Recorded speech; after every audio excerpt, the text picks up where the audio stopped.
آج کل ایک موضوع پر گفتگو کی جاتی ہے، وہ ہے خوش قسمت کون۔ آج ہر ایک نے اپنی سوچ کے مطابق خوش قسمتی کا معیار بنا رکھا ہے۔ تو کوئی کہتا ہے وہ شخص بڑا خوش قسمت ہے جس کے پاس بڑی گاڑی ہے، تو کوئی کہتا ہے جس کا گھر بڑا خوبصورت ہے وہ بڑا خوش قسمت ہے، تو کوئی کہتا ہے جس کے پاس مال کی ریل پیل ہے وہ بڑا خوش قسمت ہے، تو کوئی کہتا ہے جس کے بڑے بڑے لوگوں کے ساتھ تعلقات ہیں وہ بڑا خوش قسمت ہے، کوئی کہتا ہے جس کا ایک کال پر کام ہو جاتا ہے وہ بڑا خوش قسمت ہے، تو کوئی کہتا ہے جس کا باہرلے ملک میں اپنا کاروبار ہے یا باہرلے ملک میں رہتا ہے تو وہ بڑا خوش قسمت ہے۔ الغرض جتنے منہ اتنی باتیں، ہر ایک نے اپنی عقل کے مطابق خوش قسمتی کا معیار بنا رکھا۔ تو آئیے ہم قرآن و حدیث سے جانیں کیا واقعی یہ لوگ خوش قسمت ہیں یا حقیقت کچھ اور ہے۔ اللہ خالق کائنات ہمیں اس حقیقت کو سمجھنے کی توفیق عطا فرمائے۔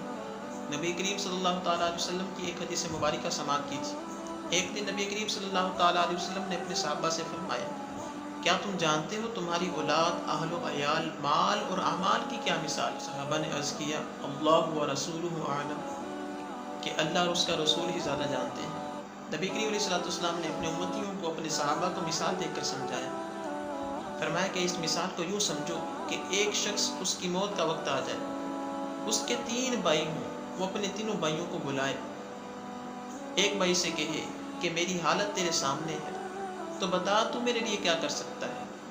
تو وہ بھائی جواب دے، تو وہ جواب میں کہے کہ میں تیرے لیے فی الحال اتنا کر سکتا ہوں کہ تیری تیمارداری کروں، تیرے پاس رہ کر تیری ضروریات و حاجات کو پورا کروں، پھر جب تیرا انتقال ہو جائے تو تجھے غسل دے کر کفن پہناؤں، اور پھر لوگوں کے ساتھ مل کر تیرا جنازہ اٹھاؤں، کہ کبھی میں کندھا دوں کبھی کوئی دوسرا کندھا دوں، تو پھر جب تجھے دفن کرنے کے بعد واپس آؤں، مجھ سے کوئی تیرے بارے میں پوچھے تو اس کے سامنے تیری بھلائی بیان کروں۔ نبی کریم علیہ السلام نے ارشاد فرمایا، یہ بھائی در حقیقت اس کے اہل و عیال ہیں، تو اے میرے صحابہ بتاؤ تمہارا اس بھائی کے بارے میں کیا خیال ہے؟ صحابہ نے عرض کیا، یا رسول اللہ صلی اللہ علیہ وسلم، ہم اس میں کوئی بھلائی نہیں دیکھتے۔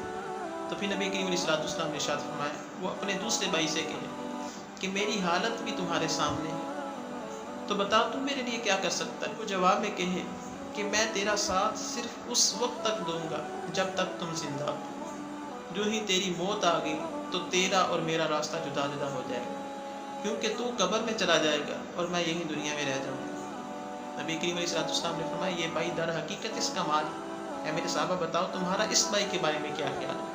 صحابہ نے عرض کیا، یا رسول اللہ صلی اللہ علیہ وسلم، ہم اس کو بھی اچھا نہیں سمجھتے۔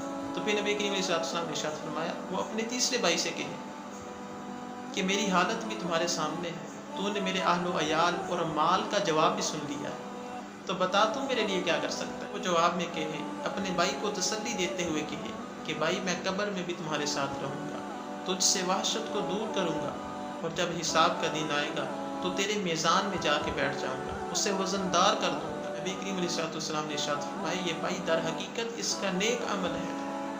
اور صحابہ سے پوچھا، میرے صحابہ بتاؤ تمہارا اس بھائی کے بارے میں کیا خیال ہے؟ تو عرض کی، یا رسول اللہ یہ تو بڑا اچھا دوست ہے۔ نبی کریم علیہ السلام نے ارشاد فرمایا، یہی حقیقت۔ تو انسان کو اپنی دنیا کی زندگی میں 2 چیزوں سے بڑی محبت ہوتی ہے، 2 چیزوں کو بڑی اہمیت دیتا ہے، ایک خاندان، دوسرا مال۔ خاندان کے لیے ساری زندگی وقف کر دیتا ہے، ان کا مستقبل بنانے کے لیے اپنا مستقبل داؤ پر لگا دیتا ہے، گرمی سردی رات دن کو نہیں دیکھتا، ان کے لیے تانے سنتا ہے۔ تو یہ خاندان صرف قبرستان تک اس کے ساتھ رہتا ہے، قبرستان میں اس کو چھوڑ کے واپس آ جاتا ہے۔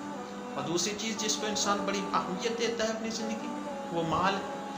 یہ مال جس کے لیے یہ حلال حرام کی تمیز چھوڑ دیتا ہے، جس کو جمع کرنے کے لیے طرح طرح کے ہیلے بہانے کرتا ہے، تو یہ مال صرف اس کی زندگی تک اس کے ساتھ قائم رہتا ہے۔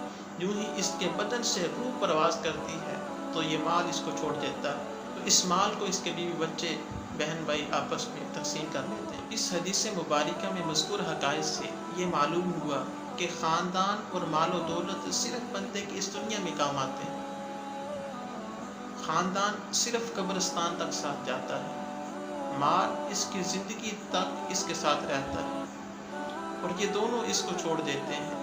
لہٰذا عقل مند انسان وہ ہے کہ جو مال کے زیادہ ہونے کی حرص کی بجائے نیک عمل کے زیادہ ہونے کی کوشش کرتا رہے۔